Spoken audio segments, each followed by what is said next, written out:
Hi hello friends, welcome to the G K S smart circle YouTube channel. ಈಗ ನಾವು December 21 ಮತ್ತು 22, 2024ನೇ ಸಾಲಿನ ಪ್ರಮುಖ ಪ್ರಚಲಿತ ಘಟನೆಗಳನ್ನು ಕುರಿತು ಚರ್ಚೆ ಮಾಡೋಣ. ನಿಮಗೆಲ್ಲ ಗೊತ್ತಿರಲಿ, ಪ್ರತಿದಿನ ನಾನು ಕನ್ನಡದ ಪ್ರಜಾವಾಣಿ ಸೇರಿದಂತೆ ಕನ್ನಡದ ಇತರ ಎಲ್ಲ ನ್ಯೂಸ್ ಪೇಪರ್ಗಳು, ಇಂಗ್ಲೀಷ್ನ ದಿ ಹಿಂದೂ ಮತ್ತು ಇಂಗ್ಲೀಷ್ನ ಇತರ ಎಲ್ಲ ನ್ಯೂಸ್ ಪೇಪರ್ಗಳ ಜೊತೆಗೆ ಕೇಂದ್ರ ಸರ್ಕಾರ ಪ್ರತಿದಿನ ಅಪ್ಡೇಟ್ ಮಾಡ್ತಕ್ಕಂಥ PIB ನ್ಯೂಸ್ ಪೇಪರ್ಗಳ ಪ್ರಮುಖ ಪ್ರಚಲಿತ ಘಟನೆಗಳನ್ನು ನಿಮ್ಮ ಮುಂದೆ ತರ್ತಾ ಇರ್ತೀನಿ. ಹಾಗಾದರೆ ಇವತ್ತಿನ ಕ್ವಶ್ಚನ್ ನಂಬರ್ 1 ಏನಿದೆ ಅಂತ ನೋಡೋಣ ಬನ್ನಿ. ನೋಡಿ, ಡಿಸೆಂಬರ್ 2024ರಲ್ಲಿ ಸ್ಟೇಟ್ ಬ್ಯಾಂಕ್ ಆಫ್ ಇಂಡಿಯಾದ ಅಂದರೆ SBIನ ವ್ಯವಸ್ಥಾಪಕ ನಿರ್ದೇಶಕರಾಗಿ ಯಾರು ನೇಮಕಗೊಂಡಿದ್ದಾರೆ? ಸರಿಯಾಗಿರತಕ್ಕಂಥ ಉತ್ತರ ರಾಮ್ ಮೋಹನ್ ರಾವ್ ಅಮರ ಅಂತ ಕರಿತೀವಿ. ಸೊ ಆಪ್ಷನ್ ನಂಬರ್ 2 ಸರಿಯಾಗಿದೆ. ನೋಡಿ, ಇಂಡಿಯಾ ಟುಡೇ ನ್ಯೂಸ್ ಪೇಪರಲ್ಲಿ ಈ ಒಂದು ಮಾಹಿತಿಯನ್ನು ಕೊಟ್ಟಿದ್ದಾರೆ. ರಾಮ್ ಮೋಹನ್ ರಾವ್ ನೋಡಿ ಅಮರ appointed as SBI's new managing director. So ಹೆಚ್ಚಿನ ಡೀಟೇಲ್ಸ್ ನೋಡಿ, ರಾಮ್ ಮೋಹನ್ ರಾವ್ ಅಮರ ಅವರನ್ನು 3 ವರ್ಷಗಳ ಅವಧಿಗೆ SBIನ ವ್ಯವಸ್ಥಾಪಕ ನಿರ್ದೇಶಕರಾಗಿ ನೇಮಿಸಲಾಗಿದೆ. ಸೊ ಇದು 18 ಡಿಸೆಂಬರ್ 2024ರಿಂದ ಜಾರಿಗೆ ಬರುತ್ತದೆ. SBIನ ನಿರ್ಗಮಿತ MD CS ಸೆಟ್ಟಿ ಅವರಿಂದ ತೆರವಾದ ಸ್ಥಾನವನ್ನು ಇವರು ವಹಿಸಿಕೊಳ್ಳಲಿದ್ದಾರೆ. ನೋಡಿ, ಈ ಹಿಂದೆ CS ಸೆಟ್ಟಿ ಈ ಸ್ಥಾನದಲ್ಲಿದ್ದರು.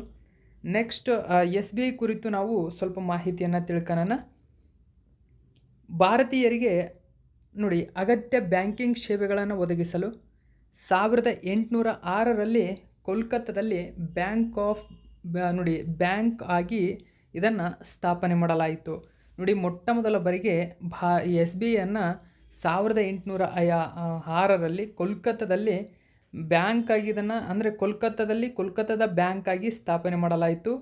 1809ರಲ್ಲಿ ಇದನ್ನು ರಾಯಲ್ ಚಾರ್ಟರ್ ನೀಡಿದ ನಂತರ ಈ ಬ್ಯಾಂಕನ್ನು ಬ್ಯಾಂಕ್ ಆಫ್ ಬೆಂಗಾಲ್ ಎಂದು ಗೊತ್ತುಪಡಿಸಲಾಯಿತು. 1806ರಲ್ಲಿ ಕೋಲ್ಕತ್ತಾದ ಬ್ಯಾಂಕ್ ಆಗಿದ್ದಂತಹ ಇದು 1809ರಲ್ಲಿ ಬ್ಯಾಂಕ್ ಆಫ್ ಬೆಂಗಾಲ್ ಎಂದು ಮರುನಾಮಕರಣಗೊಳ್ಳುತ್ತದೆ. ತದನಂತರ 1840ರಲ್ಲಿ ಬ್ಯಾಂಕ್ ಆಫ್ ಬಾಂಬೆಯನ್ನು ಸ್ಥಾಪಿಸಲಾಯಿತು ಮತ್ತು ಬ್ಯಾಂಕ್ ಆಫ್ ಮದ್ರಾಸನ್ನು 1843ರಲ್ಲಿ ಸ್ಥಾಪನೆ ಮಾಡಲಾಯಿತು. ನೋಡಿ, bank of Bombay 1940, bank of Madras 1840 1843ರಲ್ಲಿ ಸ್ಥಾಪಿಸಲಾಯಿತು. ತದನಂತರ ನೋಡಿ, ಇಂತಹ 3 ಬ್ಯಾಂಕುಗಳನ್ನು ಒಟ್ಟುಗೂಡಿಸಿ ಪ್ರೆಸಿಡೆನ್ಸಿ ಬ್ಯಾಂಕ್ಗಳೆಂದು ಗುರುತಿಸಲಾಯಿತು. ನೋಡಿ, 1809ರ ಬ್ಯಾಂಕು, 1840, 1843ರಲ್ಲಿ ಸ್ಥಾಪನೆಯಾಗಿದ್ದಂಥ ಬ್ಯಾಂಕುಗಳನ್ನು ಒಟ್ಟುಗೂಡಿಸಿ ಪ್ರೆಸಿಡೆನ್ಸಿ ಬ್ಯಾಂಕ್ಗಳೆಂದು ಇವುಗಳನ್ನು ಕರೆಯಲಾಯಿತು. ನಂತರ 1921ರಲ್ಲಿ ಈ 3 ಬ್ಯಾಂಕುಗಳನ್ನು ಒಟ್ಟಿಗೆ ಬಂದವು. ಅಂತಿಮವಾಗಿ ಇವುಗಳನ್ನು ಒಂದುಗೂಡಿಸಿದ ನಂತರ ಇಂಪೀರಿಯಲ್ ಬ್ಯಾಂಕ್ ಆಫ್ ಇಂಡಿಯಾ ಎಂದು ನಾಮಕರಣ ಮಾಡಲಾಯಿತು. ಇವುಗಳನ್ನು ಇದಾದ ಬೆಳವಣಿಗೆ ನಂತರ ಅಧಿಕೃತವಾಗಿ ಜುಲೈ 1, 1955ರಲ್ಲಿ 67 ವರ್ಷಗಳ ನಂತರ ಸ್ಟೇಟ್ ಬ್ಯಾಂಕ್ ಆಫ್ ಇಂಡಿಯಾ ಎಂದು ಇವುಗಳನ್ನು ಮರುನಾಮಕರಣ ಮಾಡಲಾಯಿತು. ನೋಡಿ, ಈ 3 ಬ್ಯಾಂಕುಗಳನ್ನು ಮುಖ್ಯವಾಗಿ 1921ರಲ್ಲಿ ಇಂಪೀರಿಯಲ್ ಬ್ಯಾಂಕ್ ಆಫ್ ಇಂಡಿಯಾ ಅಂತಕ್ಕಂಥ ಹೆಸರಿನೊಂದಿಗೆ ಸ್ಥಾಪನೆ ಮಾಡಿ, ತದನಂತರ ಜುಲೈ 1, 1955ರಲ್ಲಿ ಸ್ಟೇಟ್ ಬ್ಯಾಂಕ್ ಆಫ್ ಇಂಡಿಯಾ ಎಂದು ಮರುನಾಮಕರಣ ಮಾಡಲಾಯಿತು. ಇದರ ಪ್ರಧಾನ ಕಚೇರಿ ಇರತಕ್ಕಂಥದ್ದು ಮುಂಬೈಯಲ್ಲಿ, ನೆನಪಿರಲಿ. ನೆಕ್ಸ್ಟ್ 2ನೇ ಕ್ವಶನ್ ನೋಡೋಣ. ನೋಡಿ, ಈ ಕ್ವಶನ್ ನಿಮಗೆ ಇಂಪಾರ್ಟೆಂಟ್ ಆಗುತ್ತೆ. 2025ರಲ್ಲಿ ಯಾವ ದೇಶವು ಉಚಿತ mRNA ಕ್ಯಾನ್ಸರ್ ಲಸಿಕೆಯನ್ನು ಪ್ರಾರಂಭಿಸಲು ಸಿದ್ಧವಾಗಿದೆ? ನೋಡಿ, mRNA ಕ್ಯಾನ್ಸರ್ ವ್ಯಾಕ್ಸಿನ್ ಸರಿಯಾದಂಥ ಉತ್ತರ ರಷ್ಯಾ ದೇಶ. ನೋಡಿ, ಇಡೀ ಹೆಚ್ಚಿನ ಕ್ಯಾನ್ಸರ್ ಪ್ರಕರಣಗಳು ಆಗ್ತಕ್ಕಂಥ ಕಾರಣದಿಂದಾಗಿ mRNA ಕ್ಯಾನ್ಸರ್ ಲಸಿಕೆ ನೋಡಿ, ಈ ಹಿಂದೆ DNA ಸಂಬಂಧಪಟ್ಟಂಥ ಇದ್ದಾವೆ, ಇದು mRNAಗೆ ಸಂಬಂಧಪಟ್ಟಂಥ ಕ್ಯಾನ್ಸರ್ ಲಸಿಕೆಯಾಗಿರುತ್ತೆ. ಸೊ ಈ ಒಂದು ಮಾಹಿತಿ ನ್ಯೂಸ್ ಪೇಪರಲ್ಲಿ ಕೊಟ್ಟಿದ್ದರು. ನೋಡಿ, ರಷ್ಯಾ ಫ್ರೀಯಾಗಿ ಈ ವ್ಯಾಕ್ಸಿನನ್ನು ತಯಾರು ಮಾಡಿ ನೀಡತಕ್ಕಂಥ ಒಂದು ಯೋಜನೆಯನ್ನು ಹಾಕಿಕೊಂಡಿದೆ. ರಷ್ಯಾವು ಕ್ಯಾನ್ಸರ್ಗೆ ಚಿಕಿತ್ಸೆ ನೀಡುವ ಗುರಿಯೊಂದಿಗೆ mRNA ಆಧಾರಿತ ಕ್ಯಾನ್ಸರ್ ಲಸಿಕೆಯನ್ನು ಅಭಿವೃದ್ಧಿಪಡಿಸಿದೆ. ರೋಗಿಯ ಗೆಡ್ಡೆಯಿಂದ ಆನುವಂಶಿಕ ವಸ್ತುಗಳನ್ನು ಬಳಸಿ ಲಸಿಕೆಯನ್ನು 2025ರ ಆರಂಭದಲ್ಲಿ ರಷ್ಯಾದ ನಾಗರಿಕರಿಗೆ ಉಚಿತವಾಗಿ ವಿತರಿಸಲು ಅಭಿವೃದ್ಧಿಪಡಿಸ್ತಾ ಇದೆ. ಹಾಗಾದರೆ ನಾವು mRNA ಲಸಿಕೆ ಬಗ್ಗೆ ಸ್ವಲ್ಪ ಮಾಹಿತಿಯನ್ನು ತಿಳ್ಕೊಳ್ಳೋಣ. ಏನಿದು mRNA? ನೋಡಿ, mRNA ಎಂಬುದು ನಾವು ಮೆಸೆಂಜರ್ ರೈಬೋನ್ಯೂಕ್ಲಿಕ್ ಆ್ಯಸಿಡ್ ಅಂತ ಕರಿತೀವಿ. ನೋಡಿ, ಮೆಸೆಂಜರ್ ರೈಬೋನ್ಯೂಕ್ಲಿಕ್ ಆ್ಯಸಿಡ್ ಅಂತ ಕರಿತೀವಿ mRNAನ ವಿಸ್ತೃತ ರೂಪ. ಸೊ ಈ mRNA ಎಂಬುದು ಒಂದು ಲಸಿಕೆಯಾಗಿದ್ದು ಅದು ರೋಗಕಾರಕ ಪ್ರತಿಜನಕ ನೋಡಿ ಆ್ಯಂಟಿಜೆನ್ಸ್ಗಳನ್ನು ಉತ್ಪಾದಿಸಲು ಮಾನವ ಜೀವಕೋಶಗಳಿಗೆ mRNA ತುಣುಕುಗಳನ್ನು ಚುಚ್ಚಲಾಗುತ್ತದೆ. ನೋಡಿ, ನಮ್ಮ ದೇಹದಲ್ಲಿ ಇವು ಆ್ಯಂಟಿಜೆನ್ಸ್ಗಳನ್ನು ಉತ್ಪಾದಿಸಲು ನೆರವಾಗುತ್ತದೆ. ಸೊ ಏನನ್ನು ಉತ್ಪಾದಿಸಲು ನೆರವಾಗುತ್ತವೆ ಅಂತ ಕೇಳ್ತಾರೆ. ಸೊ ಪ್ರತಿಜನಕಗಳು ಅಥವಾ ಆ್ಯಂಟಿಜೆನ್ಸ್ ಎಂಬುದು ನಿಮಗೆ ನೆನಪಿರಲಿ. ನೆಕ್ಸ್ಟ್ 3ನೇ ಕ್ವಶನ್ ನೋಡೋಣ. ಪ್ರಧಾನಮಂತ್ರಿ ಸೂರ್ಯಘರ್ ಮುಫ್ತ್ ಬಿಜ್ಲಿ ಯೋಜನೆಯು ಕೇವಲ 1 ವರ್ಷದಲ್ಲಿ 6.85 ಲಕ್ಷ ಸ್ಥಾಪನೆಗಳನ್ನು ದಾಖಲಿಸಿದೆ. ಹಾಗಾದರೆ 2024ರ ಹೊತ್ತಿಗೆ ಚಾವಣಿಯ ಸೌರ ಸ್ಥಾಪನೆಗಳ ಸಂಖ್ಯೆಯಲ್ಲಿ ಯಾವ ರಾಜ್ಯ ಇಡೀ ದೇಶದಲ್ಲೇ ಅಗ್ರಸ್ಥಾನ ಪಡೆದುಕೊಂಡಿದೆ? ಸರಿಯಾದಂಥ ಉತ್ತರ ಗುಜರಾತ್. ಆಪ್ಷನ್ ನಂಬರ್ 2 ಸರಿಯಾಗಿದೆ. ನೋಡಿ, ಇತ್ತೀಚೆಗೆ ಪ್ರಧಾನಮಂತ್ರಿ ಸೂರ್ಯಘರ್ ಮುಫ್ತ್ ಬಿಜ್ಲಿ ಯೋಜನೆ ಲಾಂಚ್ ಆಗಿ ಕೆಲವೇ ತಿಂಗಳುಗಳಲ್ಲೇ 6.85 ಲಕ್ಷ ಒಂದು ಮನೆ ಅಂದರೆ ಸೌರ ಮೇಲ್ಛಾವಣಿಗಳು ಸ್ಥಾಪನೆಯಾಗಿವೆ. ಸೊ ಈ ಸ್ಥಾಪನೆಯಲ್ಲಿ ಗುಜರಾತ್ ಅಗ್ರಸ್ಥಾನದಲ್ಲಿದೆ. Okay, PM Suryaghar scheme set ನೋಡಿ surface decades installation growth in a year. So ಎಷ್ಟು ಹಾಗಾದರೆ ಕೇವಲ ವರ್ಷದಲ್ಲಿ ಏನು ಸಾಧನೆಯಾಗಿದೆ ಅಂತ ನಾವು ನೋಡೋಣ. ನೋಡಿ, 86% ಮೀರಿರ್ತಕ್ಕಂಥದ್ದು ಇಂದಿನ ಒಟ್ಟು ಸ್ಥಾಪನೆಗಳಿಗೆ ಹೋಲಿಸಿದರೆ. ಗುಜರಾತ್ ಸರಿಸುಮಾರು ಸ್ಥಾಪನೆಯಲ್ಲಿ ಮುಂಚೂಣಿಯಲ್ಲಿದೆ. ತದನಂತರ ಸ್ಥಾನದಲ್ಲಿ ಮಹಾರಾಷ್ಟ್ರ, ಉತ್ತರ ಪ್ರದೇಶ ಇರತಕ್ಕಂಥದ್ದು.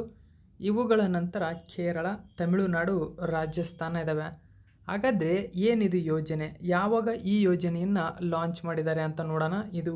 ಈ ಪಾಯಿಂಟ್ ಇಂಪಾರ್ಟೆಂಟ್ ಆಗುತ್ತೆ. ನೋಡಿ, ಸೌರ ಮೇಲ್ಛಾವಣಿ ಸಾಮರ್ಥ್ಯಗಳನ್ನು ಹೆಚ್ಚಿಸಲು, ತಮ್ಮ ಸ್ವಂತ ವಿದ್ಯುತ್ ಉತ್ಪಾದಿಸಲು. ನೋಡಿ, ಸ್ವಂತ ವಿದ್ಯುತ್ ಅಂದರೆ ತಮ್ಮ ಮನೆಗೆ ಬೇಕಾದಂತಹ ಅಗತ್ಯ ವಿದ್ಯುತ್ತನ್ನು ಉತ್ಪಾದಿಸಲು ತಾವು ವಾಸ ಮಾಡ್ತಕ್ಕಂಥ ವಸತಿ ಮನೆಗಳೇನಿದ್ದಾವೆ ಅದರ ಮೇಲೆ ಅಂದರೆ ಅವರಿಗೆ ಸಂಪೂರ್ಣ ಅಧಿಕಾರವನ್ನು ನೀಡತಕ್ಕಂಥದ್ದು. ಕರೆಂಟ್ ಮೇಲೆ ಅವರೇ ಉತ್ಪಾದನೆ ಮಾಡಿಕೊಂಡು, ಅಂದರೆ ಸೌರ ಮೇಲ್ಛಾವಣಿ ಮೇಲೆ ತಾವು ಸೋಲಾರ್ಗಳನ್ನು ಸ್ಥಾಪನೆ ಮಾಡಿಕೊಂಡು ಅದರ ಮೂಲಕ ವಿದ್ಯುತ್ತನ್ನು ಉತ್ಪಾದಿಸಿ ತಮಗೆ ತಾವೇ ವಿದ್ಯುತ್ತನ್ನು ಪಡೆದುಕೊಳ್ಳತಕ್ಕಂಥದ್ದು.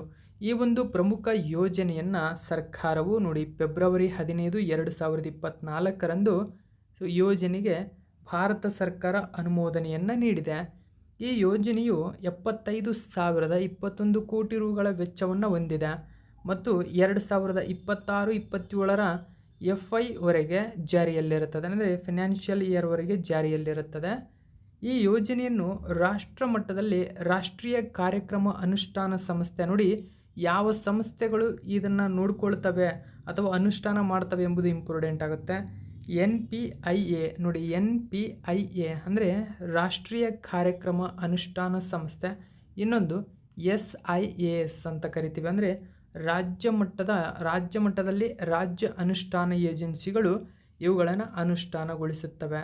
ರಾಷ್ಟ್ರೀಯ ಕಾರ್ಯಕ್ರಮ ಅನುಷ್ಠಾನ ಸಂಸ್ಥೆ, ರಾಜ್ಯ ಮಟ್ಟದಲ್ಲಿ ರಾಜ್ಯ ಅನುಷ್ಠಾನ ಏಜೆನ್ಸಿಗಳು ಇದನ್ನು ಅನುಷ್ಠಾನಗೊಳಿಸುತ್ತವೆ. ನೆಕ್ಸ್ಟ್ 4ನೇ ಕ್ವಶನ್ ನೋಡಿ, ಇತ್ತೀಚೆಗೆ ಸುದ್ದಿಯಲ್ಲಿರುವ ತ್ರಿಶೂರ್ ಪುರಂ ನೋಡಿ, ತ್ರಿಶೂರ್ ಪುರಂ ಉತ್ಸವ ಇದೊಂದು. ಈ ಉತ್ಸವ ಯಾವ ರಾಜ್ಯಕ್ಕೆ ಸಂಬಂಧಪಟ್ಟಿದೆ? ಅತ್ಯಂತ ಪ್ರಮುಖ ಉತ್ಸವ ಇದು, ತುಂಬಾ ಹೆಸರುವಾಸಿಯಾಗಿರತಕ್ಕಂಥ ಉತ್ಸವವಾಗಿದೆ. ಕೇರಳದಲ್ಲಿ ಪ್ರತಿ ವರ್ಷ ಅದನ್ನು ನಡೆಸಲಾಗುತ್ತದೆ. ಹಾಗಾದರೆ ಏನಿದು ತ್ರಿಶೂರ್ ಪೂರಂ? ಯಾಕೆ ಸುದ್ದಿಯಲ್ಲಿದೆ? ಸುದ್ದಿಯಲ್ಲಿರುವ ಕಾರಣದಿಂದ ಇಂಪಾರ್ಟೆಂಟ್ ಆಗುತ್ತೆ. ನೋಡಿ, ಈ ಒಂದು ಪುರಂ ಆಚರಣೆ ಆನೆ ಬಳಕೆ ನಿರ್ಬಂಧಕ್ಕೆ ಸುಪ್ರೀಂ ಕೋರ್ಟ್ ಇದೀಗ ತಡೆಯನ್ನು ನೀಡಿದೆ. ಸೊ ಏನಿದು ಕೇಸು? ಈ ಡೀಟೇಲ್ಸನ್ನು ನೋಡೋಣ. ತ್ರಿಶೂರ್ ಪುರಂ ಆಚರಣೆಯಲ್ಲಿ ಆನೆಗಳ ಬಳಕೆಗೆ ಕೇರಳ ಹೈಕೋರ್ಟ್ ನಿಷೇಧವನ್ನು ಹೇರಿತ್ತು. ಇದನ್ನು ಸುಪ್ರೀಂ ಕೋರ್ಟ್ ನಿರ್ಬಂಧಗಳನ್ನು ತೆರವುಗೊಳಿಸಿದೆ. ಸೊ ಆ ಕಾರಣಕ್ಕಾಗಿ ತುಂಬಾ ಇಂಪಾರ್ಟೆಂಟ್ ಆಗಿದೆ. ಸೊ ಈ ತ್ರಿಶೂರ್ ಪುರಂನಲ್ಲಿ ಅತಿ ಹೆಚ್ಚಿನ ಆನೆಗಳನ್ನು ಬಳಸಲಾಗುತ್ತದೆ. ಸುಮಾರು 5ರಿಂದ 10 ಆನೆಗಳ ದೊಡ್ಡ ಗುಂಪನ್ನು ಬಳಸಲಾಗುತ್ತದೆ ಆ ತ್ರಿಶೂರ್ ಪೂರಂ ಎಂಬತಕ್ಕಂಥ ಆಚರಣೆಯಲ್ಲಿ. ಸೊ ಕೇರಳ ಹೈಕೋರ್ಟ್ ಇವುಗಳನ್ನು ಬಳಸುವುದನ್ನು ನಿಷೇಧ ಮಾಡಿತ್ತು. ಆದರೆ ಸುಪ್ರೀಂ ಕೋರ್ಟ್ ಇದಕ್ಕೆ ನಿರ್ಬಂಧ ಹೇರಿ ತೆರವುಗೊಳಿಸಿದೆ. ಸೊ ಆ ಕಾರಣಕ್ಕಾಗಿ ಇನ್ನು ಮುಂದೆ ಬಳಸಬಹುದು. ಹಾಗಾದರೆ ಈ ತ್ರಿಶೂರ್ ಪುರಂ ಭಾರತದ ಕೇರಳದ ತ್ರಿಶೂರ್ನಲ್ಲಿ ನಡೆಯುವ ವಾರ್ಷಿಕ ಹಿಂದೂ ದೇವಾಲಯದ ಉತ್ಸವವಾಗಿದೆ. ಇದನ್ನು ತ್ರಿಶೂರ್ನ ವಡಕ್ಕುನಾಥನ್ ದೇವಾಲಯದಲ್ಲಿ ಪ್ರತಿ ವರ್ಷ ಪುರಂ ದಿನದಂದು ನಡೆಸಲಾಗುತ್ತದೆ. ಮಲಯಾಳಂ ಕ್ಯಾಲೆಂಡರ್ ತಿಂಗಳ ನೋಡಿ ಮೇಳಂನಲ್ಲಿ ಪೂರಂ ನಕ್ಷತ್ರದೊಂದಿಗೆ ಚಂದ್ರನು ಉದಯಿಸುವ ದಿನವಾಗಿದೆ. ಇದು ಭಾರತದ ಎಲ್ಲ ಪುರಂಗಳಲ್ಲಿ ಅತ್ಯಂತ ದೊಡ್ಡ ಮತ್ತು ಅತ್ಯಂತ ಪ್ರಸಿದ್ಧವಾಗಿದೆ. ತ್ರಿಶೂರ್ ಪುರಂ 1 ದಶಲಕ್ಷಕ್ಕೂ ಹೆಚ್ಚು ಪ್ರವಾಸಿಗರನ್ನು ಹೊಂದಿರುವ ಏಷ್ಯಾದ ಅತಿದೊಡ್ಡ ಉತ್ಸವಗಳಲ್ಲಿ ಒಂದಾಗಿದೆ, ನೆನಪಿರಲಿ. ನೆಕ್ಸ್ಟ್ 5ನೇ ಕ್ವಶನ್ ನೋಡಿ. ಆರ್ಥಿಕ ಸಹಕಾರಕ್ಕಾಗಿ ಡೆವಲಪಿಂಗ್ 8 ಸಂಘಟನೆ ನೋಡಿ, ಗಮನಿಸಿ. ಡೆವಲಪಿಂಗ್ 8 ಆರ್ಗನೈಜೇಷನ್ ಅಂತ ಕರಿತೀವಿ. ಡೆವಲಪಿಂಗ್ 8 ಆರ್ಗನೈಜೇಷನ್ ಒಂದು ಎಕನಾಮಿಕ್ ಕೋಆಪರೇಷನ್ ಸಂಸ್ಥೆಯಾಗಿದೆ ಅಥವಾ ಸಂಘಟನೆಯಾಗಿದೆ. ನೋಡಿ, ಇದೊಂದು ಆರ್ಥಿಕ ಸಹಕಾರಕ್ಕಾಗಿ ಇರತಕ್ಕಂಥ ಒಂದು ಸಂಘಟನೆಯೇ ಡೆವಲಪಿಂಗ್ 8 ಅಂತ ಕರಿತೀವಿ. ಸೊ ಆದರೆ D8 ಅಂತ ಕರೀತಾರೆ. ಸೊ ಈ ಸಂಘಟನೆಯ 11ನೇ ಶೃಂಗಸಭೆ ಇತ್ತೀಚೆಗೆ ಎಲ್ಲಿ ನಡೆಯಿತು? ಸರಿಯಾದಂಥ ಉತ್ತರ ಈಜಿಪ್ಟ್ನಲ್ಲಿ ನಡೆದಿದೆ. ಡೀಟೇಲ್ಸನ್ನು ನ್ಯೂಸ್ ಪೇಪರಲ್ಲಿ ಕೊಟ್ಟಿದ್ದರು. ಹೆಚ್ಚಿನ ಮಾಹಿತಿ ನಾವು ಏನಿದೆ ಅಂತ ತಿಳ್ಕೊಳ್ಳೋಣ.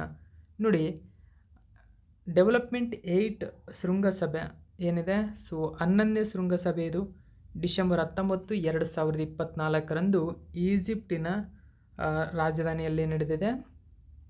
D8 ದೇಶಗಳ 10ನೇ ಶೃಂಗಸಭೆ ಬಾಂಗ್ಲಾದೇಶದ ಢಾಕಾದಲ್ಲಿ ಏಪ್ರಿಲ್ 8, 2021ರಲ್ಲಿ ನಡೆದಿತ್ತು.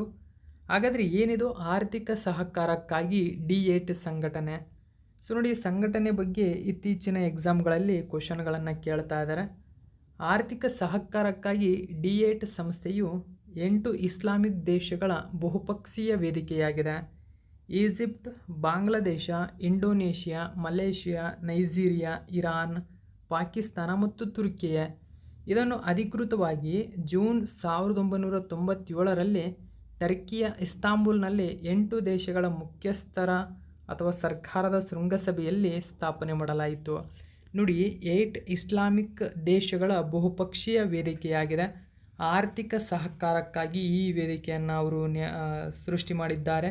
ಸೊ ಡೆವಲಪ್ಮೆಂಟ್ 8 ಅಂತ ಕರಿತೀವಿ. ಇದರಲ್ಲಿ Egypt, Bangladesh, Indonesia, Malaysia, Nigeria, Iran, Pakistan, Turkiye ದೇಶಗಳು ಕಂಡುಬರುತ್ತವೆ. ಜೂನ್ 1997ರಲ್ಲಿ ಇದನ್ನು ಸ್ಥಾಪನೆ ಮಾಡಲಾಗಿದೆ. ನೆಕ್ಸ್ಟ್ 6ನೇ ಕ್ವಶನ್ ನೋಡಿ. ಭಾರತವು ಮೊದಲ ಬಾರಿಗೆ 2025ರಲ್ಲಿ ಯಾವ ನಗರವು ಪ್ರತಿಷ್ಠಿತ 12ನೇ ವಿಶ್ವ ಪ್ಯಾರಾ ಅಥ್ಲೆಟಿಕ್ಸ್ ಚಾಂಪಿಯನ್ಶಿಪ್ಪನ್ನು ಆಯೋಜಿಸುತ್ತದೆ? ನೋಡಿ, ಮೋಸ್ಟ್ ಇಂಪಾರ್ಟೆಂಟ್ ಆಗುತ್ತೆ. 12ನೇ ವಿಶ್ವ ಪ್ಯಾರಾ ಅಥ್ಲೆಟಿಕ್ಸ್ ಚಾಂಪಿಯನ್ಶಿಪ್ಪನ್ನು ಭಾರತ ಆತಿಥ್ಯವನ್ನು ವಹಿಸಲಿದೆ. ಯಾಕಂದರೆ ನೋಡಿ, ಮೊದಲ ಬಾರಿಗೆ ಇದು ಓಕೆ, ಭಾರತವು ಇಡೀ ಇತಿಹಾಸದಲ್ಲೇ ಮೊಟ್ಟ ಮೊದಲ ಬಾರಿಗೆ 2025ರಲ್ಲಿ 12ನೇ ವಿಶ್ವ ಪ್ಯಾರಾ ಅಥ್ಲೆಟಿಕ್ಸ್ ಚಾಂಪಿಯನ್ಶಿಪ್ಪನ್ನು ಆಯೋಜನೆ ಮಾಡ್ತಾ ಇದೆ. ಸೊ ಈ ಚಾಂಪಿಯನ್ಶಿಪ್ಗಳು ನವದೆಹಲಿಯಲ್ಲಿ ನಡೀತಾ ಇದ್ದಾವೆ. ಸೊ ಏನು ಡೀಟೇಲ್ಸ್ ಇದೆ, ಇಂಡಿಯನ್ ಎಕ್ಸ್ಪ್ರೆಸ್ ಪೇಪರ್ನಲ್ಲಿ ಮಾಹಿತಿಯನ್ನು ಕೊಟ್ಟಿದ್ದಾರೆ.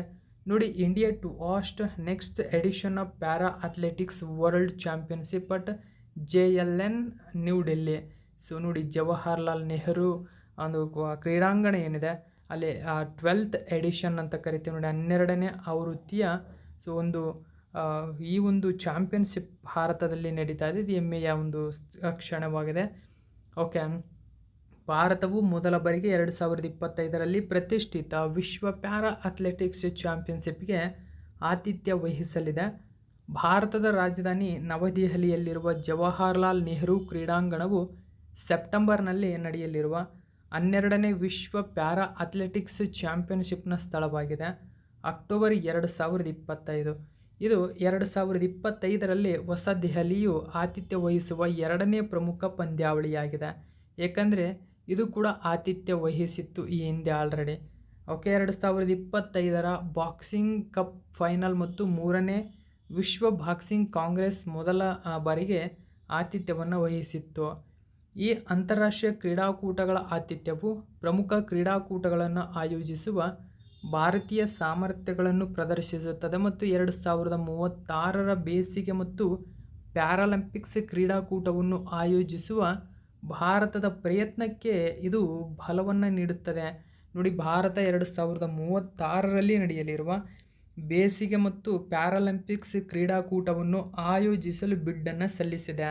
ಸೊ ಒಂದು ವೇಳೆ ಇಲ್ಲಿ ಸಕ್ಸಸ್ ಆದರೆ ಭಾರತಕ್ಕೆ ಇಲ್ಲಿ ಒಂದು ಬಲ ಬಂದಂತಾಗುತ್ತದೆ ಎಂಬುದು ನೆನಪಿರಬೇಕು. ವಿಶ್ವ ಪ್ಯಾರಾ ಅಥ್ಲೆಟಿಕ್ಸ್ ಚಾಂಪಿಯನ್ಶಿಪ್ಗಳನ್ನು ಆಯೋಜಿಸಲು 4ನೇ ಏಷ್ಯನ್ ನಗರ ನವದೆಹಲಿಯಾಗಿದೆ. ನೋಡಿ, ವಿಶ್ವ ಪ್ಯಾರಾ ಅಥ್ಲೆಟಿಕ್ಸ್ ಚಾಂಪಿಯನ್ಶಿಪ್ಗಳನ್ನು ಆಯೋಜಿಸುತ್ತಿರುವ 4ನೇ ಏಷ್ಯನ್ ನಗರ. ಸೊ ಈ ಹಿಂದೆ ದೋಹಾ, ಕತಾರ್ 2015ರಲ್ಲಿ ವಿಶ್ವ ಪ್ಯಾರಾ ಅಥ್ಲೆಟಿಕ್ಸ್ ಚಾಂಪಿಯನ್ಶಿಪ್ಗಳನ್ನು ಆಯೋಜಿಸಿದ ಮೊದಲ ಏಷ್ಯನ್ ನಗರವೇ ದೋಹಾ. ನೋಡಿ, ದೋಹಾ ಕತಾರ್ನಲ್ಲಿ ಕಂಡುಬರುತ್ತದೆ. ತದನಂತರ ದುಬೈನಲ್ಲಿ ನಡೆದಿತ್ತು 2019ರಲ್ಲಿ. ಓಕೆ, ಜಪಾನ್ನ ಕೋಬೆ 2024ರಲ್ಲಿ ಆಯೋಜಿಸಿತ್ತು. ಅದರ ನಂತರ ಭಾರತದ ನವದೆಹಲಿ 12ನೇ ವಿಶ್ವ ಪ್ಯಾರಾ ಅಥ್ಲೆಟಿಕ್ಸ್ ಚಾಂಪಿಯನ್ಶಿಪ್ಪನ್ನು ಸೆಪ್ಟೆಂಬರ್ 26ರಿಂದ ಗಮನಿಸಿ, ಸೆಪ್ಟೆಂಬರ್ 26ರಿಂದ ಅಕ್ಟೋಬರ್ 5ರವರೆಗೆ ನವದೆಹಲಿಯಲ್ಲಿ ನಡೆಯಲಿದೆ. ವಿಶ್ವ ಪ್ಯಾರಾ ಅಥ್ಲೆಟಿಕ್ಸ್ ಗ್ರ್ಯಾಂಡ್ ಪ್ರಿಕ್ಸನ್ನು ನವದೆಹಲಿಗೆ ನೀಡಿದೆ. ಇದು ಜವಾಹರ್ಲಾಲ್ ನೆಹರು ಮಾರ್ಚ್ 11ರಿಂದ 13, 2025ರವರೆಗೆ ನಡೆಯಲಿದೆ. ವಿಶ್ವ ಪ್ಯಾರಾ ಅಥ್ಲೆಟಿಕ್ಸ್ ಚಾಂಪಿಯನ್ಶಿಪ್ ಬಗ್ಗೆ ನೋಡೋಣ. ನೋಡಿ, ಇದೊಂದು ಅಂತಾರಾಷ್ಟ್ರೀಯ ಪ್ಯಾರಾಲಿಂಪಿಕ್ ಸಮಿತಿಯ ಭಾಗವಾಗಿದೆ. ಜರ್ಮನಿಯ ಬರ್ಲಿನ್ನಲ್ಲಿ ಮೊದಲ ವಿಶ್ವ ಪ್ಯಾರಾ ಅಥ್ಲೆಟಿಕ್ಸ್ ಚಾಂಪಿಯನ್ಶಿಪ್ಗಳನ್ನು 1994ರಲ್ಲಿ ಆಯೋಜಿಸಲಾಯಿತು. ಹಾಗಾದರೆ ವಿಶ್ವ ಪ್ಯಾರಾ ಅಥ್ಲೆಟಿಕ್ಸ್ಗಳನ್ನು ಪ್ರತಿ 4 ವರ್ಷಗಳ ಹಿಂದೆ ನಡೆಸಲಾಗ್ತಾ ಇತ್ತು. ಆದರೆ 2011ರಿಂದ ಇದನ್ನು ಪ್ರತಿ 2 ವರ್ಷಗಳಿಗೊಮ್ಮೆ ನಡೆಸಲಾಗ್ತಾ ಇದೆ. ನೋಡಿ, ಪ್ರತಿ 2 ವರ್ಷಗಳಿಗೊಮ್ಮೆ ಈ ಕ್ರೀಡಾಕೂಟವನ್ನು ಆಯೋಜಿಸಲಾಗುತ್ತದೆ. ವಿಶ್ವ ಪ್ಯಾರಾ ಅಥ್ಲೆಟಿಕ್ಸ್ನ ಪ್ರಧಾನ ಕಚೇರಿ ಜರ್ಮನಿಯ ಬಾನ್ನಲ್ಲಿದೆ. ಪ್ರಸ್ತುತ ಮುಖ್ಯಸ್ಥರು ಪಾಲ್ ಫಿಟ್ಜ್ಗೆರಾಲ್ಡ್ ಅಂತ ಕರಿತೀವಿ. ನೆಕ್ಸ್ಟ್ 7ನೇ ಕ್ವಶನ್ ನೋಡೋಣ. ಜನವರಿ 1, 2025ರಿಂದ ಭಾರತೀಯ ನಾಗರಿಕ ಸುರಕ್ಷಾ ಸಂಹಿತಾ ಅಂದರೆ BNSS ಸೆಕ್ಷನ್ 163. ನೋಡಿ, BNSS ಅಂತ ಕರಿತೀವಿ, ಅಂದರೆ ಭಾರತೀಯ ನಾಗರಿಕ ಸುರಕ್ಷಾ ಸಂಹಿತಾ ಅಂತ ಕರಿತೀವಿ. ಸೊ 163 ಸೆಕ್ಷನ್, ಇದರ ಅಡಿಯಲ್ಲಿ ಕೆಳಗಿನ ಯಾವ ನಗರವು ಭಿಕ್ಷುಕರಿಗೆ ಭಿಕ್ಷೆ ಅಥವಾ ಹಣವನ್ನು ನೀಡುವುದು ಅಪರಾಧವಾಗಿದೆ ಎಂದು ಭಿಕ್ಷುಕ ಮುಕ್ತ ನಗರಕ್ಕಾಗಿ ಕಾನೂನು ರೂಪಿಸಿದೆ. ನೋಡಿ, ಇನ್ನು ಮುಂದೆ ಈ ಕೆಳಗಿನ ನಗರವೊಂದಕ್ಕೆ ಭಿಕ್ಷೆ ಏನಾದರೂ ನೀಡಿದರೆ ಭಿಕ್ಷೆ ಕೊಟ್ಟವನು ಅಪರಾಧಿಯಾಗ್ತಾನೆ. ಭಿಕ್ಷುಕ ಮುಕ್ತ ನಗರ ನಿರ್ಮಾಣಕ್ಕಾಗಿ ಆಪ್ಷನ್ ನಂಬರ್ 1 ಗಮನಿಸಿ, ಇಂದೋರ್. BNSS ಸೆಕ್ಷನ್ 163 ಈ ನಗರದಲ್ಲಿ ಜಾರಿ ಮಾಡಿರ್ತಕ್ಕಂಥದ್ದು. ಹಾಗಾದರೆ ಏನಿದು ಯೋಜನೆ? ನೋಡಿ, ಬೆಗ್ಗರ್ಸ್ಗೆ ಸಂಬಂಧಪಟ್ಟಂತೆ ನೀವೇನಾದರೂ ಅಮೌಂಟನ್ನು ಕೊಟ್ಟರೆ ಪೊಲೀಸ್ FIR ಆಗುತ್ತೆ. ಇಲ್ಲಿ ನೀವು ಗಮನಿಸಬಹುದು. ಓಕೆ, ಭಾರತದ ಸ್ವಚ್ಛ ನಗರವಾದ ಮಧ್ಯಪ್ರದೇಶದ ಇಂದೋರ್ 2025ರ ಜನವರಿ 1ರಿಂದ ಭಿಕ್ಷುಕರಿಗೆ ಹಣ ಮತ್ತು ಭಿಕ್ಷೆ ನೀಡಿದ ವ್ಯಕ್ತಿಯ ವಿರುದ್ಧ ಪ್ರಥಮ ಮಾಹಿತಿ ವರದಿಯನ್ನು ದಾಖಲಿಸಿದೆ. ಭಾರತೀಯ ನಾಗರಿಕ ಸುರಕ್ಷಾ ಸಂಹಿತಾ BNSS ಸೆಕ್ಷನ್ 163 ಅಡಿಯಲ್ಲಿ ಭಿಕ್ಷುಕರಿಗೆ ನೋಡಿ ದಾನ ಮತ್ತು ಹಣವನ್ನು ನೀಡುವುದು ಅಪರಾಧವೆಂದು ಜಿಲ್ಲಾಡಳಿತವು ಆದೇಶವನ್ನು ಹೊರಡಿಸಿದೆ. ಸರ್ಕಾರವು ಭಿಕ್ಷಾವೃತ್ತಿ ಮುಕ್ತ ಭಾರತ ಪ್ರಾಯೋಗಿಕ ಯೋಜನೆಯನ್ನು ಪ್ರಾರಂಭಿಸಿದ ಭಾರತದ 10 ನಗರಗಳಲ್ಲಿ ಇಂದೋರ್ ಕೂಡ ಹೊಂದಿದೆ. ಗಮನಿಸಿ, ಹಾಗಾದರೆ ಭಿಕ್ಷಾವೃತ್ತಿ ಮುಕ್ತ ಭಾರತಕ್ಕಾಗಿ ಪ್ರಾಯೋಜಿಕ ಯೋಜನೆ ಏನಾದರೂ ಇದಾವ, ಗೌರ್ನಮೆಂಟ್ ಸ್ಕೀಮ್ ಏನಾದರೂ ಇದಾವ ಅಂದರೆ ಇದಾವೆ ಸ್ನೇಹಿತರೆ. ನೋಡಿ, ಕೇಂದ್ರ ಸಾಮಾಜಿಕ ನ್ಯಾಯ ಮತ್ತು ಸಬಲೀಕರಣ ಸಚಿವಾಲಯವು ಭಾರತದ 10 ನಗರಗಳಲ್ಲಿ ಭಿಕ್ಷಾಟನೆಯ ಕಾಯ್ದೆಯಲ್ಲಿ ತೊಡಗಿರುವ ವ್ಯಕ್ತಿಗಳ ಸಮಗ್ರ ಪುನರ್ವಸತಿ ಎಂಬ ಹೆಸರಿನ ಪ್ರಾಯೋಗಿಕ ಯೋಜನೆಯನ್ನು ಪ್ರಾರಂಭಿಸಿದೆ. ಇದಕ್ಕಾಗಿ ಕೇಂದ್ರ ಸಾಮಾಜಿಕ ನ್ಯಾಯ ಮತ್ತು ಸಬಲೀಕರಣ ಸಚಿವಾಲಯವು ಫೆಬ್ರವರಿ 2022ರಲ್ಲಿ ಸ್ಮೈಲ್ ಯೋಜನೆಯನ್ನು ಪ್ರಾರಂಭಿಸಿದೆ. ಸ್ಮೈಲ್ ಅಂದರೆ ಸಪೋರ್ಟ್ ಫಾರ್ ನೋಡಿ marginalised individuals for livelihood and enterprise ಎಂಬುದು. ಸೊ ಸ್ಮೈಲ್ನ ವಿಸ್ತೃತ ರೂಪ. ಸೊ ಈ ಸ್ಮೈಲ್ ಯೋಜನೆ ಯಾವುದಕ್ಕೆ ಸಂಬಂಧಪಟ್ಟಿದೆ ಅಂತ ಕೇಳ್ತಾರೆ. ನೋಡಿ, ಭಿಕ್ಷಾಟನೆ ಕಾಯ್ದೆಗೆ ಸಂಬಂಧಪಟ್ಟಂತೆ ಸೊ ಆ ವ್ಯಕ್ತಿಗಳಿಗೆ ಪುನರ್ವಸತಿಯನ್ನು ನೀಡ್ತಕ್ಕಂಥದ್ದು ಮತ್ತು ಸೊ ಭಿಕ್ಷಾಟನೆ ಮುಕ್ತ ನಗರಕ್ಕಾಗಿ ಈ ಯೋಜನೆ ಇದೆ. ಈ ನಗರಗಳು ಇಂದೋರ್, ದೆಹಲಿ, ಚೆನ್ನೈ, ಹೈದರಾಬಾದ್, ಬೆಂಗಳೂರು, ಲಕ್ನೋ, ಮುಂಬೈ, ನಾಗ್ಪುರ, ಪಾಟ್ನಾ, ಅಹಮದಾಬಾದ್ನಲ್ಲಿದೆ. ಸೊ ಬೆಂಗಳೂರು ಕೂಡ ಇದರಲ್ಲಿ ಸೇರಿರ್ತಕ್ಕಂಥದ್ದು ಗಮನಿಸಬಹುದು ನೀವು. ಭಾರತವನ್ನು ಭಿಕ್ಷುಕ ಮುಕ್ತ ಮಾಡುವುದು ಯೋಜನೆಯ ಗುರಿಯಾಗಿದೆ. 8ನೇ ಕ್ವೆಶ್ಚನ್ ನೋಡಿ, ಮುಖ್ಯಮಂತ್ರಿ ಅವರ ಕುಟುಂಬವನ್ನು ಒಳಗೊಂಡಿರುವ ಮುಡಾ ಪ್ರಕರಣವನ್ನು ಹೈಕೋರ್ಟ್ ಇತ್ತೀಚೆಗೆ ಲೋಕಾಯುಕ್ತ ತನಿಖೆಗೆ ನೋಡಿ ತಡೆ ನೀಡಿದೆ. ಕಾರಣ ಏನಂದರೆ ನೋಡಿ, ಈ ಒಂದು ಮುಡಾ ಪ್ರಕರಣ ಏನಿದೆ ಸೊ ಇದನ್ನು CBIಗೆ ವಹಿಸಬೇಕು ಎಂಬತಕ್ಕಂಥದ್ದು ಇದೀಗ ಕೂಗು ಕೇಳಿಬರ್ತಾ ಇದೆ. ಸೊ CBIಗೆ ಹಸ್ತಾಂತರಿಸ್ತಕ್ಕಂಥ ಕಾರಣದಿಂದಾಗಿ ಹೈಕೋರ್ಟ್ ಲೋಕಾಯುಕ್ತ ತನಿಖೆಗೆ ತಡೆ ನೀಡಿದೆ. ಲೋಕಾಯುಕ್ತ ಏನಾದರೂ ರಾಜ್ಯದಲ್ಲಿ ಭ್ರಷ್ಟಾಚಾರ ಮುಕ್ತಕ್ಕಾಗಿ ಇದು ಹೋರಾಡುತ್ತದೆ. ಸೊ ಮುಖ್ಯವಾಗಿ ಈ ಲೋಕಾಯುಕ್ತ ಎಂಬುದು ರಾಜ್ಯದಲ್ಲಿ ಸರ್ಕಾರದ ಒಂದು ಅಧೀನದಲ್ಲಿ ಕೆಲಸ ಮಾಡುವುದರಿಂದ ಸೊ ಇದರಲ್ಲಿ ಕೇಸ್ ನಡೆಯೋದು ಅಷ್ಟು ಸುಲಭವಾಗಿ ಕೇಸನ್ನು ಖುಲಾಸೆ ಮಾಡ್ಕೊಳ್ಬೋದು. ಆ ಕಾರಣಕ್ಕಾಗಿ CBIಗೆ ವಹಿಸಿದರೆ ಸೊ ಅದು ಯಾವುದೇ ಆಗಿದ್ದರೂ ಕೂಡ ಅಕ್ಯುರೇಟಾಗಿ ನಡೆಸ್ತಕ್ಕಂಥ ಕಾರಣದಿಂದಿದೆ. ಸೊ ಆ ಕಾರಣಕ್ಕಾಗಿ ಲೋಕಾಯುಕ್ತಗೆ ಇದೀಗ ತಡೆ ನೀಡಿದೆ ಹೈಕೋರ್ಟು. ಹಾಗಾದರೆ ಈ ಲೋಕಾಯುಕ್ತ ಮೊದಲ ಕೆಳಗಿನ ಯಾವ ರಾಜ್ಯವು ಲೋಕಾಯುಕ್ತವನ್ನು ಸ್ಥಾಪಿಸಿತು?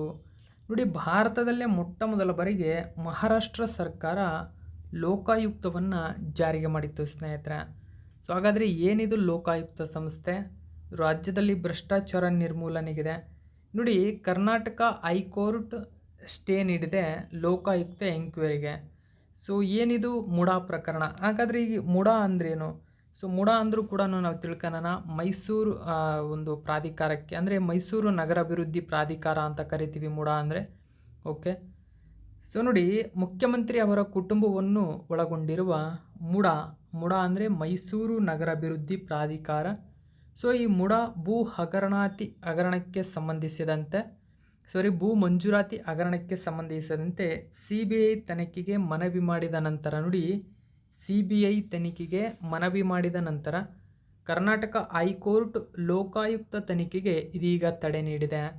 ಸೊ ಏನಿದು ವಿವಾದ ಅಂತಂದರೆ ನೋಡಿ, ವಿವಾದಾತ್ಮಕ 50:50 ಭೂ ಪರಿಹಾರ ಯೋಜನೆಯಡಿ ಗಮನಿಸಿ, 50:50 ಭೂ ಪರಿಹಾರ ಯೋಜನೆಯಡಿ CM ಪತ್ನಿಗೆ 56 ಕೋಟಿ ಮೌಲ್ಯದ 14 ನಿವೇಶನಗಳ ಹಂಚಿಕೆ ಪ್ರಕರಣಕ್ಕೆ ಸಂಬಂಧಪಟ್ಟಿದೆ. ಇದು ನೋಡಿ 14 ವಸತಿ ನಿವೇಶನ ಹಂಚಿಕೆ ಪ್ರಕರಣಕ್ಕೆ ಸಂಬಂಧಪಟ್ಟಂತೆ ಇರತಕ್ಕಂಥದ್ದು. ಸೊ ಹಾಗಾದರೆ ಈ ಲೋಕಾಯುಕ್ತದ ಬಗ್ಗೆ ಸ್ವಲ್ಪ ಮಾಹಿತಿಯನ್ನು ತಿಳ್ಕೊಳ್ಳೋಣ. ಲೋಕಾಯುಕ್ತ ಎಂಬುದು ರಾಜ್ಯ ಮಟ್ಟದಲ್ಲಿ ಭ್ರಷ್ಟಾಚಾರ ವಿರೋಧಿ ಸಂಸ್ಥೆಯಾಗಿದೆ. ನೋಡಿ, ಸಾರ್ವಜನಿಕ ಅಧಿಕಾರಿಗಳ ವಿರುದ್ಧ ಭ್ರಷ್ಟಾಚಾರ ಮತ್ತು ದುರಾಡಳಿತದ ದೂರುಗಳನ್ನು ತನಿಖೆ ಮಾಡುವ ಕಾರ್ಯವನ್ನು ಹೊಂದಿದೆ. ಇದು ಸ್ಕ್ಯಾಂಡಿನೇವಿಯನ್ ದೇಶಗಳಲ್ಲಿನ ಒಂಬುಡ್ಸ್ಮನ್ ವ್ಯವಸ್ಥೆಯಿಂದ ಪ್ರೇರೇಪಿತವಾಗಿದೆ. ನೋಡಿ, ಒಂಬುಡ್ಸ್ಮನ್ ವ್ಯವಸ್ಥೆ ಎಲ್ಲಿದೆ?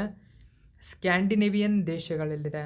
ಸೊ ಈ ದೇಶಗಳಲ್ಲಿರ್ತಕ್ಕಂಥ ಒಂಬುಡ್ಸ್ಮನ್ ವ್ಯವಸ್ಥೆಯಿಂದ ಇದು ಪ್ರೇರೇಪಿತವಾಗಿದೆ. ಸೊ ಮುಖ್ಯವಾಗಿ ಇಲ್ಲಿಂದ ಪಾಯಿಂಟ್ ಇಂಪಾರ್ಟೆಂಟ್ ಆಗುತ್ತೆ. ಮೊರಾರ್ಜಿ ದೇಸಾಯಿ ಅವರ ಅಧ್ಯಕ್ಷತೆಯಲ್ಲಿ ಅಂದರೆ 1966ರ ಮೊದಲ ಆಡಳಿತ ಸುಧಾರಣಾ ಆಯೋಗವು ಇದನ್ನು ಶಿಫಾರಸು ಮಾಡಿತು. ನೋಡಿ, ಮೊಟ್ಟ ಮೊದಲ ಆಡಳಿತ ಸುಧಾರಣಾ ಆಯೋಗದಲ್ಲಿ ಲೋಕಾಯುಕ್ತವನ್ನು ಶಿಫಾರಸು ಮಾಡಲಾಯಿತು. ಸೊ ಆಗ ಮೊರಾರ್ಜಿ ದೇಸಾಯಿರವರು ಅಧ್ಯಕ್ಷತೆಯನ್ನು ವಹಿಸಿಕೊಂಡಿದ್ದರು. ಇದಕ್ಕೆ ಮೊರಾರ್ಜಿ ದೇಸಾಯಿ ಅವರ ಅಧ್ಯಕ್ಷತೆಯಲ್ಲಿ 1966ರಲ್ಲಿ ಮೊದಲ ಆಡಳಿತ ಸುಧಾರಣಾ ಆಯೋಗವು ಇದನ್ನು ಶಿಫಾರಸು ಮಾಡಿತು. 1971ರಲ್ಲಿ ಮಹಾರಾಷ್ಟ್ರದಲ್ಲಿ ಮೊದಲ ಲೋಕಾಯುಕ್ತವನ್ನು ಸ್ಥಾಪಿಸಲಾಯಿತು. ಹಾಗಾದರೆ ಈ ಲೋಕಪಾಲ ಮತ್ತು ಲೋಕಾಯುಕ್ತ ಕಾಯ್ದೆ 2013ರಲ್ಲಿ ಜಾರಿಗೆ ಬಂದಿದೆ. ಲೋಕಪಾಲ ಲೋಕಾಯುಕ್ತ ಕಾಯ್ದೆ. ಕೇಂದ್ರ ಮಟ್ಟದಲ್ಲಿ ಲೋಕಪಾಲ್, ರಾಜ್ಯದಲ್ಲಿ ಲೋಕಾಯುಕ್ತ ಸ್ಥಾಪನೆಯನ್ನು ಕಡ್ಡಾಯಗೊಳಿಸುತ್ತದೆ. ಕನಿಷ್ಠ 50% ಸದಸ್ಯರು SCಗಳು, STಗಳು, OBCಗಳು, ಅಲ್ಪಸಂಖ್ಯಾತರು ಅಥವಾ ಮಹಿಳೆಯರಿಗೆ ಸೇರಿರಬೇಕು. ಲೋಕಾಯುಕ್ತವು ಸಂವಿಧಾನಾತ್ಮಕ ಸ್ಥಾನಮಾನವಿಲ್ಲದ ಶಾಸನಬದ್ಧ ಸಂಸ್ಥೆಯಾಗಿದೆ, ನೆನಪಿಟ್ಕೋಬೇಕು. ಓಕೆ, ಸೊ ನೆಕ್ಸ್ಟ್ ನಾವು 9ನೇ ಕ್ವಶನ್ ನೋಡೋಣ. ಇತ್ತೀಚೆಗೆ ಅಲ್ಪಸಂಖ್ಯಾತ ಶಿಕ್ಷಣ ಸಂಸ್ಥೆಗಳ ರಾಷ್ಟ್ರೀಯ ಆಯೋಗ, ನೋಡಿ, national commission for minority educational institutions, okay, ಅಲ್ಪಸಂಖ್ಯಾತ ಶಿಕ್ಷಣ ಸಂಸ್ಥೆಗಳ ರಾಷ್ಟ್ರೀಯ ಆಯೋಗದ 20ನೇ ಸಂಸ್ಥಾಪನಾ ದಿನಾಚರಣೆಯನ್ನು ಆಚರಿಸಲಾಯಿತು. ನೋಡಿ, 20ನೇ ಸಂಸ್ಥಾಪನಾ ದಿನ ಅಂದರೆ ಸ್ಥಾಪನೆಯ ದಿನ. ಅಂದರೆ ನಾವು ಇತ್ತೀಚೆಗೆ ಅಲ್ಪಸಂಖ್ಯಾತ ಶಿಕ್ಷಣ ಸಂಸ್ಥೆಗಳ ರಾಷ್ಟ್ರೀಯ ಆಯೋಗವನ್ನು ಸ್ಥಾಪನೆಯ ದಿನವನ್ನಾಗಿ ಆಚರಣೆ ಮಾಡಿದ್ವಿ. ಹಾಗಾದರೆ ಅಲ್ಪಸಂಖ್ಯಾತ ಶಿಕ್ಷಣ ಸಂಸ್ಥೆಗಳ ರಾಷ್ಟ್ರೀಯ ಆಯೋಗ ಕಾಯ್ದೆ ಯಾವಾಗ ಜಾರಿಗೆ ಬಂತು, ಅಥವಾ ನಾವು ಈ ಆಯೋಗವನ್ನು ಯಾವಾಗ ಸ್ಥಾಪನೆ ಮಾಡಿದ್ವಿ ಅಂತ ಕೇಳಿದರೆ 2004. ಓಕೆ, ಆಪ್ಷನ್ ನಂಬರ್ 3 ಸರಿಯಾಗಿದೆ. ಮಿನಿಸ್ಟ್ರಿ ಆಫ್ ಎಜುಕೇಷನ್ ಈ ಒಂದು ಮಾಹಿತಿಯನ್ನು ಕೊಟ್ಟಿದ್ದರು. ನೋಡಿ, 20th foundation day celebration of national commission for minority educational institutions. ಹೆಚ್ಚಿನ ಡೀಟೇಲ್ಸ್ ತಿಳ್ಕೊಳ್ಳೋಣ. ಓಕೆ, ಏನಿದು ಅಲ್ಪಸಂಖ್ಯಾತ ಶಿಕ್ಷಣ ಸಂಸ್ಥೆಗಳ ರಾಷ್ಟ್ರೀಯ ಆಯೋಗ, NCMEI ಕುರಿತು ನಾವು ನೋಡೋಣ. ಇದು ಅಲ್ಪಸಂಖ್ಯಾತ ಶಿಕ್ಷಣ ಸಂಸ್ಥೆಗಳ ರಾಷ್ಟ್ರೀಯ ಆಯೋಗ ಕಾಯ್ದೆ 2004ರಿಂದ ಸ್ಥಾಪಿಸಲಾಗಿದೆ. ಇದು ಅರೆ ನ್ಯಾಯಾಂಗ ವ್ಯವಸ್ಥೆಯಾಗಿದೆ ಮತ್ತು ಕಾಯ್ದೆಯ ಅಡಿಯಲ್ಲಿ ತನ್ನ ಕಾರ್ಯಗಳನ್ನು ನಿರ್ವಹಿಸುವ ಉದ್ದೇಶಕ್ಕಾಗಿ ಸಿವಿಲ್ ನ್ಯಾಯಾಲಯದ ಅಧಿಕಾರವನ್ನು ಹೊಂದಿರುತ್ತದೆ. ನೋಡಿ, ಇದೊಂದು ಅರೆ ನ್ಯಾಯಾಂಗ ವ್ಯವಸ್ಥೆಯಾಗಿದೆ. ಅಂದರೆ ಸಿವಿಲ್ ನ್ಯಾಯಾಲಯ ಇರ್ತವೆ, ಅದರ ಒಂದು ಅಧಿಕಾರವನ್ನು ಹೊಂದಿರತಕ್ಕಂಥದ್ದು. ಅಂದರೆ ಅಧಿಕಾರ ಮಟ್ಟ ಅಷ್ಟದಿದೆ. ಮುಖ್ಯವಾಗಿ ಸಂವಿಧಾನದ ವಿಧಿ 31 ಉಪವಿಧಿ 1ರಲ್ಲಿ ಪ್ರತಿಪಾದಿಸಿರತಕ್ಕಂಥ ಅಲ್ಪಸಂಖ್ಯಾತರ ಶೈಕ್ಷಣಿಕ ಹಕ್ಕುಗಳನ್ನು ರಕ್ಷಿಸುವ ಗುರಿಯನ್ನು ಹೊಂದಿದೆ. ಆಯೋಗವು 3 ಪ್ರಮುಖ ಪಾತ್ರಗಳನ್ನು ಹೊಂದಿದೆ. ಅವುಗಳೆಂದರೆ ತೀರ್ಪು, ಸಲಹಾ, ಶಿಫಾರಸು. ಸೊ ನೋಡಿ, ಈ 3 ಪ್ರಕರಣಗಳನ್ನು, ಅಂದರೆ ಈ 3 ಪ್ರಮುಖವಾಗಿರ್ತಕ್ಕಂಥ ಪಾತ್ರಗಳಲ್ಲಿ ಇದು ನಿರ್ವಹಿಸ್ತಕ್ಕಂಥದ್ದು. ನೆಕ್ಸ್ಟ್ 10ನೇ ಕ್ವಶನ್ ನೋಡೋಣ. ಇತ್ತೀಚೆಗೆ ನಿಧನರಾದ ಓಂ ಪ್ರಕಾಶ್ ಚೌತಾಲ ಕೆಳಗಿನ ಯಾವ ರಾಜ್ಯದ ಮಾಜಿ ಮುಖ್ಯಮಂತ್ರಿಗಳಾಗಿ ಸೇವೆ ಸಲ್ಲಿಸಿದ್ದರು? ಸರಿಯಾದಂಥ ಉತ್ತರ ಹರಿಯಾಣ. ಆಪ್ಷನ್ ನಂಬರ್ 2 ಸರಿಯಾಗಿದೆ. ನೋಡಿ, ಹರಿಯಾಣದ ಮಾಜಿ ಮುಖ್ಯಮಂತ್ರಿ ಓಂ ಪ್ರಕಾಶ್ ಚೌತಾಲ ನಿಧನರಾಗಿದ್ದಾರೆ. ಓಕೆ, ಸೊ ಇವರು 1999ರಿಂದ 2000ನೇ ಅವಧಿಯಲ್ಲಿ ಹರಿಯಾಣದಲ್ಲಿ ಕಿರಿಯ ಮೂಲ ಶಿಕ್ಷಕರ ನೇಮಕಾತಿಗೆ ಸಂಬಂಧಿಸಿದ ಹಗರಣಕ್ಕಾಗಿ 2013ರಲ್ಲಿ ಅವರಿಗೆ 10 ವರ್ಷಗಳ ಜೈಲು ಶಿಕ್ಷೆಗೆ ವಿಧಿಸಲಾಯಿತು ಕೂಡ. ಜನವರಿ 1, 1935ರಂದು ಸಿರ್ಸಾ ಬಳಿಯ ಹಳ್ಳಿಯಲ್ಲಿ ಜಾಟ್ ನಾಯಕ ಹಾಗೂ ಮಾಜಿ ಉಪ ಪ್ರಧಾನಿ ಚೌಧರಿ ದೇವಿಲಾಲ್ ಅವರ ಪುತ್ರನಾಗಿ ಜನಿಸಿದ ಓಂ ಪ್ರಕಾಶ್ ಚೌತಾಲ ಅವರು 4 ಅವಧಿಗೆ ಮುಖ್ಯಮಂತ್ರಿಯಾಗಿ ಸೇವೆ ಸಲ್ಲಿಸಿದ್ದು, ಸತತ 7 ಬಾರಿ ಶಾಸಕರಾಗಿದ್ದರು ಕೂಡ ಇವರು. ಸೊ ಇಷ್ಟು ಪಾಯಿಂಟ್ ನಿಮಗೆ ನೆನಪಿರಲಿ. ಓಕೆ, ಸೊ ಇದು ಇವತ್ತಿನ ಪ್ರಮುಖ ಪ್ರಚಲಿತ ಘಟನೆ. ಇದೇ ತರಹದ ಮಾಹಿತಿಯೊಂದಿಗೆ ಮತ್ತೆ ನಿಮ್ಮನ್ನು ಭೇಟಿ ಆಗ್ತೀನಿ. Thank you so much for watching my video friends.